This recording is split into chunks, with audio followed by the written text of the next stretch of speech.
बहुत समय पहले की बात है।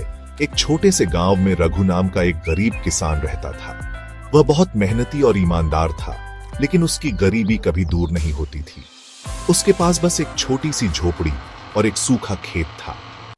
एक दिन जब रघु अपने खेत में हल चला रहा था, उसकी कुदाल किसी कठोर चीज से टकराई। जब उसने मिट्टी हटाई तो उसे एक पुराना धूल भरा दीपक मिला।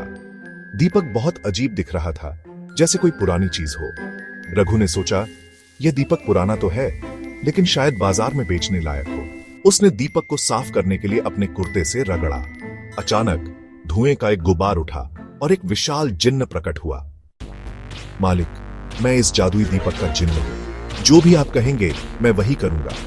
रघु पहले तो डर गया, लेकिन फिर उसने हिम्मत जुटाकर कहा, अगर तुम मेरी मदद करना चाहते हो तो मेरे खेत को उपजाऊ बना दो। क्षण भर में जिन्न ने खेत को हरा भरा कर दिया। फसलें लहलहा उठी और रघु की आंखों में खुशी के आंसू आ गए।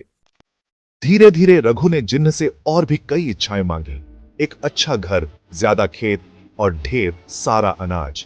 अब वह गांव का सबसे अमीर आदमी बन चुका था, लेकिन धीरे धीरे उसकी लालच बढ़ने लगी। एक दिन उसने जिन्न से कहा, राघु वियो, मुझे और धन चाहिए। जिन्न वियो, मालिक, ये दीपक उन्हीं का साथ देता है जो मेहनत और ईमानदारी से जीते हैं। अगर आप ज्यादा लालच करोगे तो सब कुछ खो दोगे। रघु को अपनी गलती का एहसास हुआ। उसने जिन्न से कहा, राघु वियो, मुझे और धन नहीं चाहिए, बस मेरे गांव और बाकी गरीब किसानों की मदद करो। जिन्न ने उसकी इच्छा पूरी की। अब पूरा गांव समृद्ध और खुशहाल हो गया। रघु ने सीख लिया कि सच्चा सुख सिर्फ धन में नहीं, बल्कि मेहनत और अच्छे कर्मों में होता है।